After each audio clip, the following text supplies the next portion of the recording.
메리 크리스마스. 예, 오늘 말씀의 제목은 한 아기입니다. 요절은 6절 말씀입니다. 예, 같이 읽으시겠습니다. 예, 시작. 이는 한 아기가 우리에게 낳고 한 아들을 우리에게 주신 바 되었는데 그의 어깨에는 정사를 메었고 그의 이름은 기묘자라 모사라 전능하신 하나님이라 영존하시는 아버지라 평강의 왕이라 할 것이니라. 제가 기도하고 시작하겠습니다.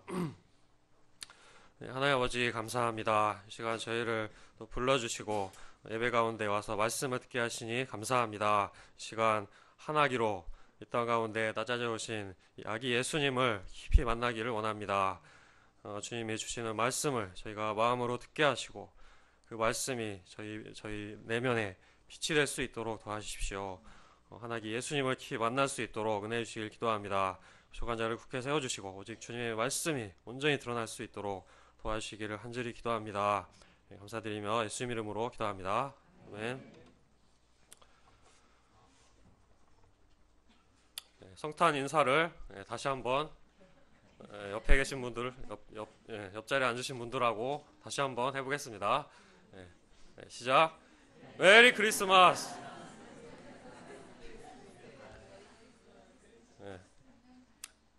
네, 크리스마스가 가까이 왔지만 인사가 아직도 어색하고 흥이 잘 나지 않는 것 같습니다. 그만큼 이 시대가 정치 경제적으로 어둡고 암울하기 때문일 것입니다. 이사야가 살던 당시의 이스라엘도 아무런 소망이 보이지 않는 캄캄한 상태였습니다. 이때 하나님은 장차 한 아기로 오실 메시아 탄생의 비전을 보여주셨습니다. 이사야는 구주 성탄으로 이루어질 하나님의 놀라운 역사를 보며 새롭게 기쁨과 은혜로 충만해졌을 것입니다. 이처럼 우리 가운데에도 이 땅에 내려오신 한 아기 예수님의 은혜가 충만히 임하기를 기도합니다. 파트 1 큰 빛으로 오신 예수님. 1절을 보십시오. 전에 고통받던 자들에게 더 이상 흑암이 없을 것이라고 합니다. 옛적에는 스불론과 납달리 땅이 멸시를 당하였지만 후에는 이방의 갈릴리가 영화롭게 될 것입니다. 스불론과 납달리는 갈릴리 북쪽 변방 지역으로서 주변 나라들의 침입에 항상 시달림을 받았습니다. 그러다가 BC 734년 아수르 왕 디글랏 빌레셀에게 점령당하고 그 백성들은 아수르로 끌려갔습니다. 그 과정에서 많은 백성들이 죽거나 뿔뿔이 흩어져 이산가족이 되는 아픔을 겪어야 했습니다. 그 뒤에 여러 민족들이 이주해 오면서 혈통과 족보는 완전히 짬뽕이 되었습니다. 동족들은 이런 그들을 이방의 갈릴리라고 부르며 조롱했습니다. 하나님의 백성으로서 순수성을 상실했다며 이방인으로 취급한 것입니다. 갈릴리 주민들은 원치 않게 침략자의 압제를 받고 동족들로부터는 멸시를 당했습니다. 이런 그들의 내면은 흑암에 행하는 것과 같고 사망의 그늘진 땅에 거주하는 자와 같았습니다. 오늘날 젊은이들도 그와 같이 희망이 없는 절망 속에서 고통하고 있습니다. 헬 조선, 노력, 그냥 노력이 아니고 노력이라는 유행어를 아십니까? 잘 보이세요? 그러니까 헬 조선이란 우리나라가 희망이 없는 지옥과 같은 사회라는 뜻입니다. 단순한 비유가 아니라 실제로 학생들은 입시지옥, 청년들은 취업지옥, 직장인들은 착취지옥에서 살고 있습니다. 또 노오력이란 노력을 길게 발음한 것으로 불평등한 사회 구조 때문에 아무리 노력해도 나아지지 않는 현실을 비꼬는 말입니다. 그냥 노력해서는 안 되고 노력을 해야 한다는 것입니다. 이런 현실 속에서 청년들은 소위 금수저로 불리는 상위 계층을 보며 박탈감을 느끼고 우리 사회의 정치, 경제, 복지에 대한 불신과 절망이 깊어져 갑니다. 이민을 계획하며 탈조선을 꿈꾸는 사람들도 있지만 대부분은 N4 세대라고 자조하며 모든 것을 포기한 삶을 살고 있습니다. 이처럼 사방이 다 막혀 있고 빠져나갈 길이 전혀 없을 때 어둠과 흑암 속에 거할 수밖에 없습니다. 사람들은 이러한 어둠을 비춰주고 분명한 길을 제시해줄 빛을 찾아 헤맵니다. 민주화나 경제 발전과 같은 거시적인 문제 해결이나 이성교제, 결혼, 취업, 성공, 명예 등 많은 것들이 우리에게 빛이 되어줄 것처럼 보입니다. 그러나 세상 그 어떤 것도 흑암 가운데 있는 우리에게 참 빛이 되어주지 못합니다. 우리의 내면에 있는 근본적인 흑암을 해결할 수 없기 때문입니다. 우리 모든 인생들은 흑암에 행하며 사망의 그늘진 땅에 거하는 자입니다. 인생이 어디서 와서 어디로 가는지, 인생의 참된 의미가 무엇인지 모르는 영적인 어둠 가운데 있습니다. 그저 태어났으므로 죽지 못해 살고 있지만 늘 불안과 두려움 가운데 하루하루를 때워갑니다. 인생에 낙이 없어 술에 취하고 정욕과 쾌락의 노예가 되어 짐승같이 살아갑니다.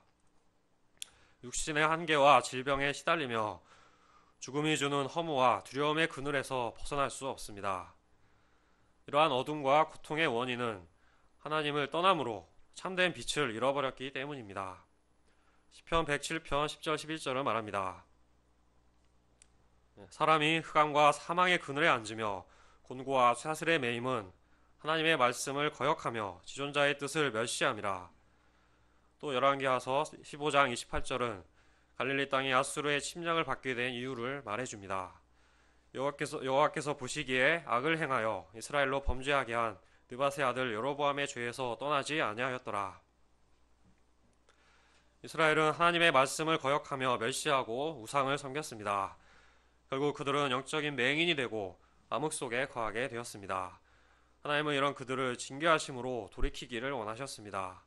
그들이 의지하던 모든 것을 꺾으심으로 절망의 암흑 속에서 자신의 영적인 흑암 가운데 있음을 깨닫게 하십니다. 이를 통해 겸손한 영적인 소원을 갖게 하시고 그들을 구원해줄 메시아를 갈망하게 하셨습니다.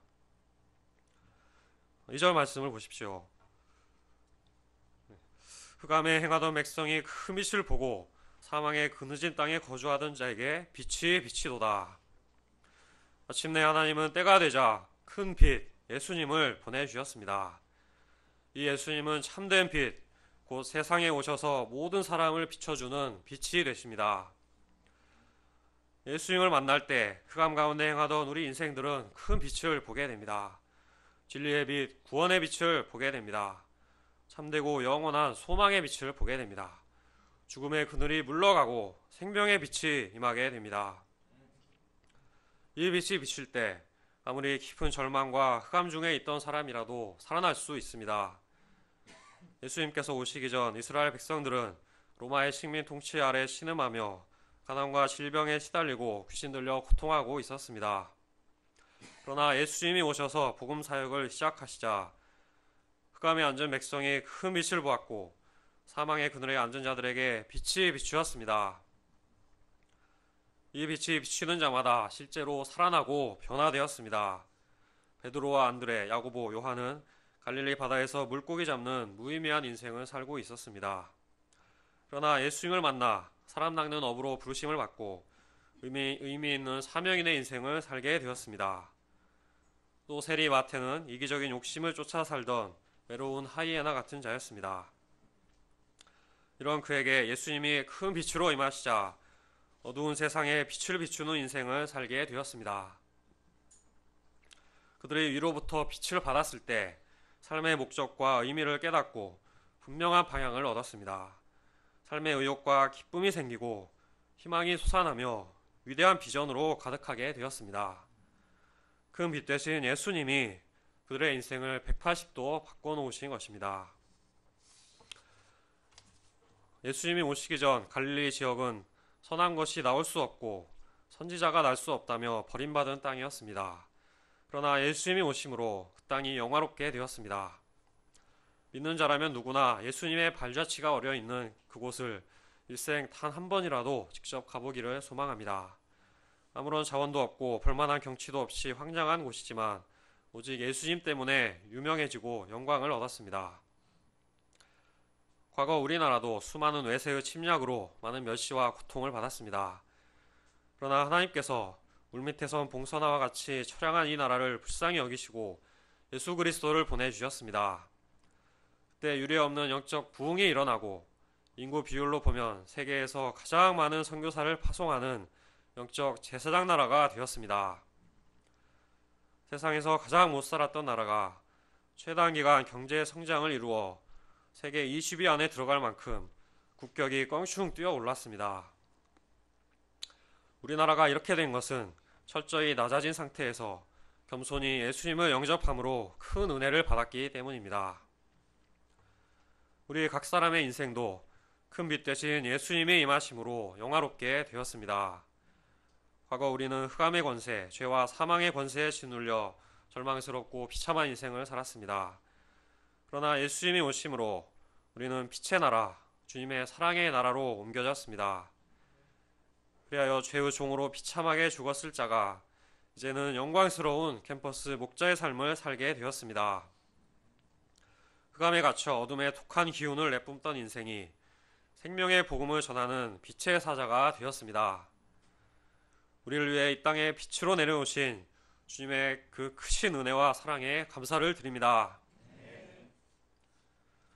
3절을 보십시오. 이스라엘은 그동안 강대국 사이에 끼어 여기저기 빼앗기며 점점 나라가 쪼그라들었습니다. 하지만 예수님이 세울 새로운 나라는 계속해서 창성합니다. 그리고 그 나라 백성들은 즐거움이 충만합니다. 그 즐거움은 추수하는 즐거움, 탈취물을 나눌 때의 즐거움과 같습니다. 추수하는 즐거움은 열심히 일한 결과물을 수확할 때 누리는 즐거움입니다. 탈취물을 나눌 때의 즐거움이란 전쟁에서 승리하여 전리품을 나누는 즐거움입니다. 열심히 공부해서 좋은 성적을 받았을 때의 즐거움, 또는 열심히 일한 대가로 월급을 받는 날의 즐거움과 같을 것입니다. 우리가 어떻게 이런 즐거움을 누릴 수 있습니까? 4절 말씀을 보십시오. 같이 한번 읽어보시겠습니다. 시작. 이는 그들이 무겁게 맨 멍에와 그들의 어깨의 채찍과 그 압제자의 막대기를 주께서 꺾으시되 미디안의 날과 같이 하셨음이니이다. 그들이 무겁게 맨 멍에와 그들의 어깨의 채찍과 그 압제자의 막대기를 주께서 꺾으셨기 때문입니다. 심한 감기에 걸렸다가 낫기만 해도 짜릿한 해방감과 기쁨이 있습니다. 하물며 원수로부터 해방되었을 때 그 환희와 감격은 이루 말할 수 없을 것입니다. 사사기에서 이스라엘은 7년 동안 미디안 족속에게 괴롭힘을 당했습니다. 힘들게 농사를 지어놓으면 추수 때마다 그들이 와서 다 쓸어가 버렸습니다. 이때 하나님은 사사 기드온과 300 용사들만으로 해변의 모래와 같은 적들을 완전히 무찌르는 통쾌한 승리를 주셨습니다. 이는 주님께서 우리를 짓누르는 삶의 멍에와 죄의 멍에를 꺾어주신 것을 상징합니다. 예수님은 십자가와 부활로 죄와 죽음의 권세 그리고 사탄의 세력을 완전히 꺾으시고 우리에게 참 자유를 주셨습니다. 이제 우리는 자유롭게 주님 앞에서 기뻐하며 열매 맺는 즐거움과 승리하는 즐거움을 누리게 되었습니다. 그리고 5절에서 이사야는 진정한 평화가 올 것을 말하고 있습니다. 그날에는 어지러이 싸우는 군인들의 신과 피 묻은 겉옷이 불에 태워지게 됩니다. 전쟁이 완전히 사라져서 더 이상 군대가 필요 없기 때문입니다. 남북 분단으로 인해 37조 원이나 사용되는 국방비도 절감될 것입니다. 지금 우리는 전쟁의 위협과 불안 속에 살고 있습니다. 사람들은 평화를 간절히 원하지만 이 땅에는 테러와 분쟁이 멈추지 않습니다. 온 세상의 진정한 평화는 예수님이 다시 오실 때 비로소 이루어집니다. 우리가 주님이 다스려 주실 참된 평화의 나라를 소망하고 기다리는 가운데 이 땅에 큰 빛으로 오신 예수님을 힘써 전하는 삶 살 수 있기를 기도합니다. 파트 2 한 아기 예수님. 지금까지의 놀라운 축복은 이 땅에 한 아기로 오신 예수님으로 말미암아 주어지는 것입니다. 이 예수님은 어떤 분이십니까? 6절 상반절을 보십시오. 같이 읽어보시겠습니다. 시작. 이는 한 아기가 우리에게 낳고 한 아들을 우리에게 주신 바 되었는데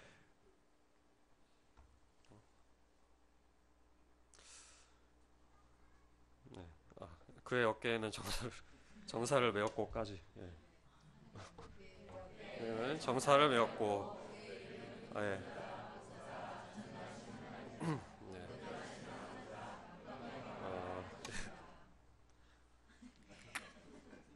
네. 아기는 너무나 작고 연약하여 자연스럽게 지켜주고 싶은 보호 본능을 자극합니다. 그러나 예수님은 그런 평범한 아기와 다릅니다. 보잘것없는 한 아기의 모습으로 오셨지만 그 실체는 하나님의 아들로서 그의 어깨에 정사를 메었습니다. 어깨에 정사를 메었다는 것은 통치권이 그의 어깨에 주어졌다는 뜻입니다. 온 세상의 통치권을 가지고 만민을 다스리는 왕이라는 것입니다. 이 한 아기에게는 여러 가지 이름이 있습니다. 6절 하반절을 보십시오. 그의 이름은부터 다시 읽어보시겠습니다. 시작. 그의 이름은 기묘자라, 모사라, 전능하신 하나님이라, 영존하시는 아버지라, 평강의 왕이라 할 것임이라. 이 이름들은 한 아기로 오신 예수님이 어떤 분이신지 말해줍니다. 예수님이 다스리실 그 나라의 성격을 나타냅니다. 첫째로 예수님은 기묘자요 모사이십니다. 예수님은 기묘하신 분입니다. 그저 놀랍다는 말 외에 달리 설명할 길이 없습니다. 예수님은 그 탄생이 기묘하며 행하심이 기묘하며 성품이 기묘하며 진리의 말씀이 기묘하며 그 능력이 기묘하며 십자가에서 보여주신 그 사랑이 기묘하며 죽으심과 부활과 승천하심이 기묘합니다. 성경에는 이 놀라운 분을 만나본 사람들의 간증으로 가득합니다. 예수께서 이 말씀을 마치심에 무리들이 그의 가르치심에 놀라니 이는 그 가르치시는 것이 권위 있는 자와 같고 그들의 서기관들과 같지 아니함일러라. 모든 사람이 놀라 하나님께 영광을 돌리며 심히 두려워하여 이르되 오늘 우리가 놀라운 일을 보았다 하니라. 이 놀라운 한 아기 예수님의 이름은 바로 기묘자입니다. 주님은 지금도 우리 삶 가운데 기묘한 일들이 일어나게 하십니다. 날마다 기적을 행하십니다. 또 예수님은 모사이십니다. 모사란 조언자, 권면자, 카운슬러를 의미합니다. 카운슬러가 하는 일은 사람들의 온갖 문제를 잘 들어주고 해결해 주는 것입니다. 이 땅에 계실 때 예수님은 탁월한 카운슬러이셨습니다. 성공했지만 허무와 권태를 느끼는 니고데모에게 거듭나서 하나님의 나라를 봐야 한다고 조언하셨습니다. 사랑에 목말라 하던 사마리아 여인에게 내가 주는 물을 먹는 자는 영원히 목마르지 아니하리라. 내가 그로라. 분명한 답을 제시하셨습니다. 신앙생활은 열심히 했지만 영생의 기쁨이 없는 부자 청년에게 내 모든 소유를 팔아 가난한 자들에게 주라 말씀하셨습니다. 이처럼 예수님은 만나는 사람마다 그에 맞게 인격적으로 도와주셨습니다. 이 예수님은 우리 인생들에게 가장 좋은 카운슬러가 되어주십니다. 그 이유는 우리를 지으신 분으로서 우리를 가장 잘 아시기 때문입니다. 주님은 우리의 머리카락 숱까지도 다 아시는 분입니다. 또한 그분은 우리의 아픔을 이해하고 공감하십니다. 한 아기로 오셔서 이 땅에 살면서 인간의 희로애락을 다 경험하셨기 때문입니다. 나를 만드시고 나의 고통을 아시는 그분만이 나를 가장 정확하게 도우실 수 있습니다. 놀라운 그분의 이름은 기묘한 모사, 원더풀 카운슬러이십니다. 둘째로 예수님은 전능하신 하나님이십니다. 예수님의 가장 중요한 정체성은 그분이 바로 하나님이시라는 것입니다. 예수님은 말씀이 육신이 되어 우리 가운데 내려오신 분이며 근본 하나님의 본체가 되십니다.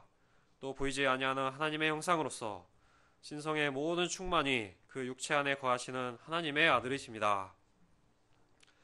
한 아기로 나신 예수님은 단지 위대한 인간이 아니라 육신을 입고 오신 하나님입니다.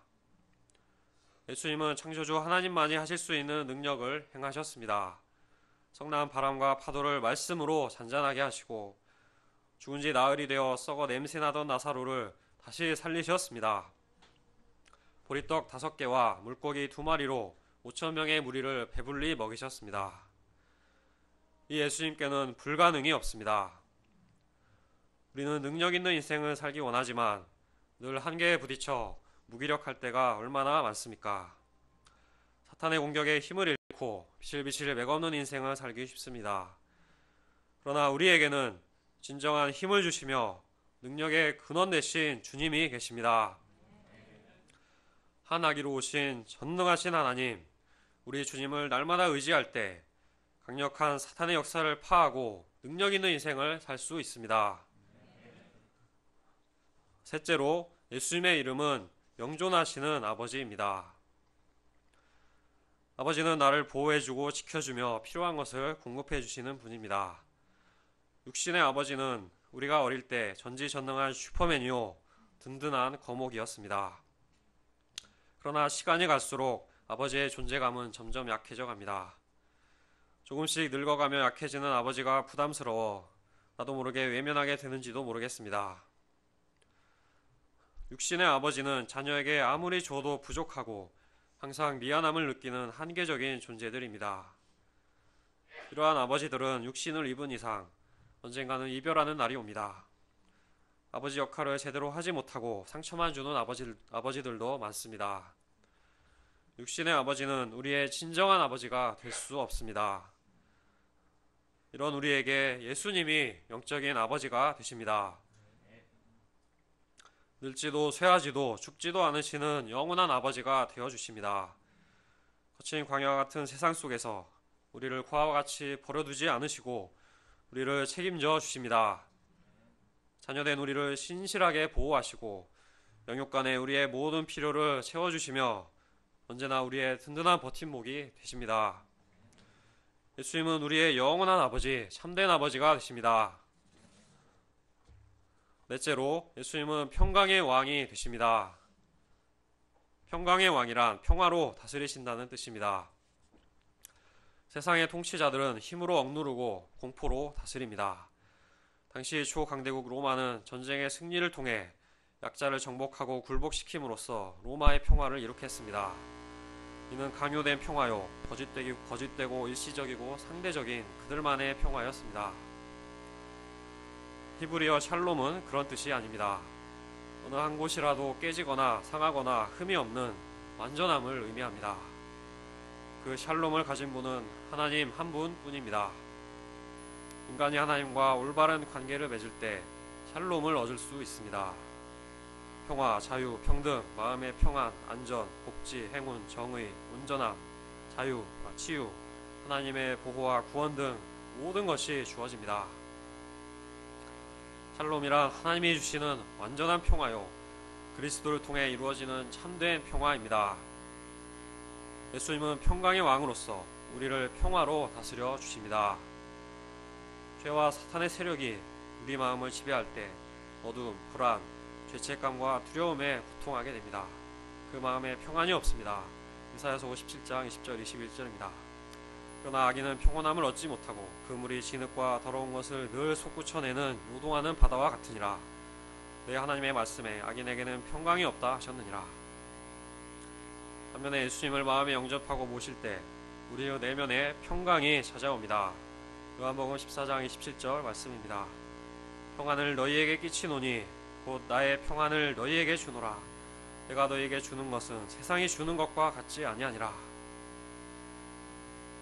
주님의 다스림을 받는 사람은 어떤 상황 속에서도 평안을 누릴 수 있습니다.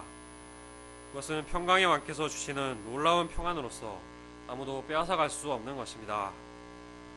평강의 왕 예수님 안에 거할 때만이 우리는 하나님과 화목하게 되고 더불어 다른 사람들과도 화평할 수 있습니다.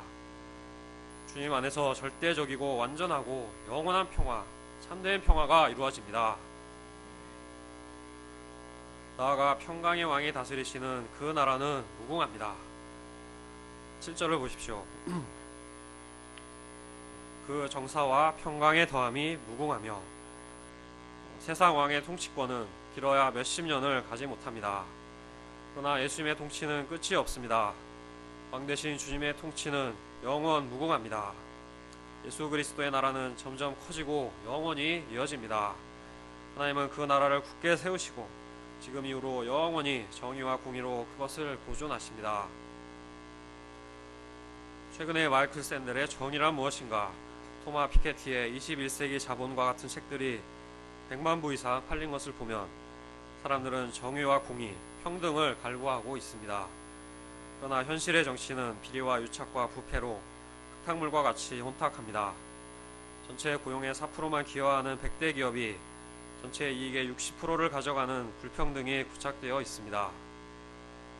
진정한 정의와 공의는 오직 하나님의 나라에서만 가능합니다. 한국 정치의 산 역사라 할 수 있는 김종필 전 총리가 말했듯이 이 땅의 정치는 허업입니다. 헛된 것입니다. 이 세상의 모든 것은 결국 다 사라져버릴 허업입니다. 그러나 주님의 나라는 허업이 아닙니다. 주님의 나라는 결코 쇠하지 않고 무궁하며 정의와 공의로 영원히 보존될 것이기 때문입니다.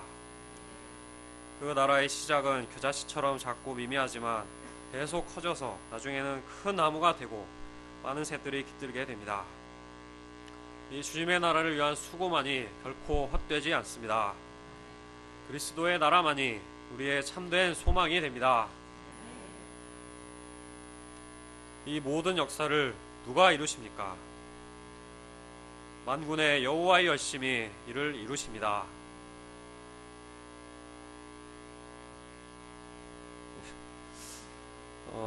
불의가 가득하고 죄악이 번성해가는 세상을 바라볼 때, 그에 따라 흔들리고 요동하는 나의 부족함과 죄악됨을 볼 때 주님의 나라에 대한 소망을 유지하기가 쉽지 않습니다. 주님의 나라가 이루어지는 것은 요원해 보이고 오히려 점점 쇠퇴하는 것만 같습니다. 그러나 주님의 나라가 이루어질 것을 확신하고 소망을 가져야 할 이유는 하나님의 열심히 마침내 이를 이루실 것이기 때문입니다. 열심이라는 단어는 다른 말씀에서는 질투라고 번역되기도 합니다. 질투나 열심이나 그 동기는 사랑입니다. 당신의 백성을 구원하고 복주시고 당신의 자녀로 만들어가고자 하시는 그 사랑에서 나오는 것입니다. 당신의 백성들을 사랑하기에 질투하시고 사랑하기에 그 구원의 역사를 열심으로 이루어 가십니다. 한 생명이 탄생하기까지 10달의 시간을 인내하며 수고하는 것처럼 하나님도 죄로 죽은 우리 인생들을 다시 살리기 위해 오랜 기간 기다리시며 수고를 감당하셨습니다. 쉼없는 열심으로 모든 구원 역사를 끈질기게 이루어 가십니다.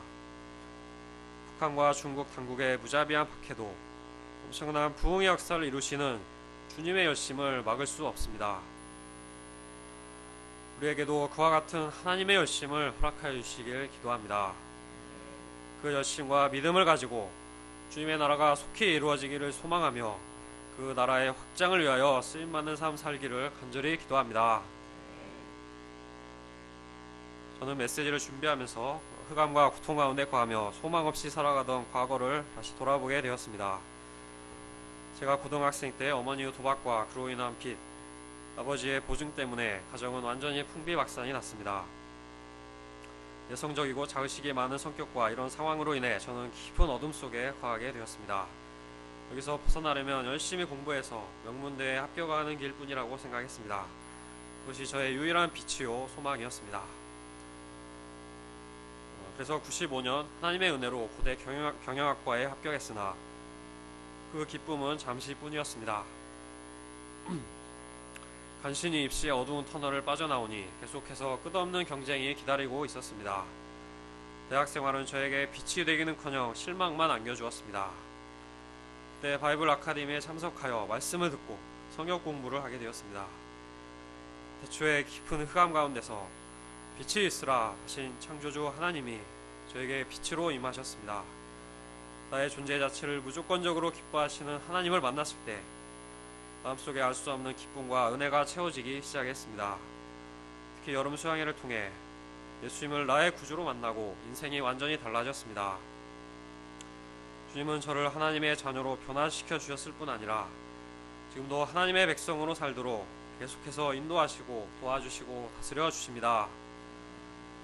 주님은 아버지와 같이 저에게 필요한 것을 넘치도록 채워주시고 전능하신 하나님으로서 제 인생을 책임져 주셨습니다. 말로 다 할 수 없고 갚을 수 없는 그 크신 은혜를 제가 까맣게 잊어버리고 살았던 것을 회개합니다.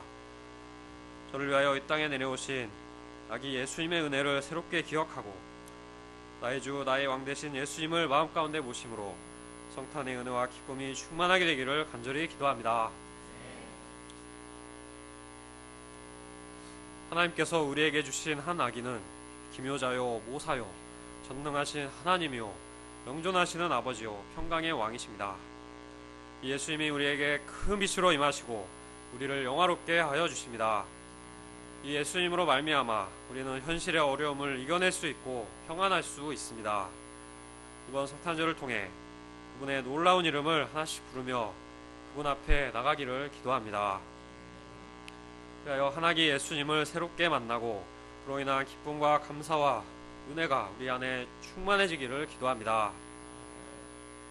또 나아가 이 땅에 큰 빛으로 오신 예수님, 하나기로 오신 예수님을 몰라 여전히 고통과 흑암 가운데 있는 많은 사람들에게 구주 성탄의 기쁜 소식을 힘써 전하기를 간절히 기도합니다. 6절 말씀 읽고 마치겠습니다. 시작. 이는 한 아기가 우리에게 낳고 한 아들을 우리에게 주신 바 되었는데 그의 어깨에는 정사를 메었고 그의 이름은 기묘자라 모사라 전능하신 하나님이라 영존하시는 아버지라 평강의 왕이라 할 것임이라. 기도하겠습니다. 하나님 아버지 감사합니다. 시간 말씀을 통해 우리를 위해 이 땅에 하나기로 오신 예수님을 만나게 됩니다. 죄의 흑암과 죽음의 그늘 가운데 있던 우리 인생들에게 큰 빛이 되어주시고 우리를 변화시키사 영화롭게 하신 그 은혜를 다시 기억하게 됩니다. 이 예수님은 우리의 기묘한 모사요 전능하신 하나님이요 영원한 아버지요 평강의 왕이 되심을 믿습니다. 우리가 이 주님 안에 거하며 날마다 놀라운 역사를 체험하고 능력 있는 삶을 살며 참된 평안을 계속해서 누릴 수 있기를 간절히 기도합니다. 성탄의 은혜와 기쁨이 저희 가운데 충만하게 하시고 또 주님의 열심으로 인한 소망과 은혜가 저희 안에 더욱더 채워지기를 간절히 기도합니다. 감사드리며 예수님 이름으로 기도합니다.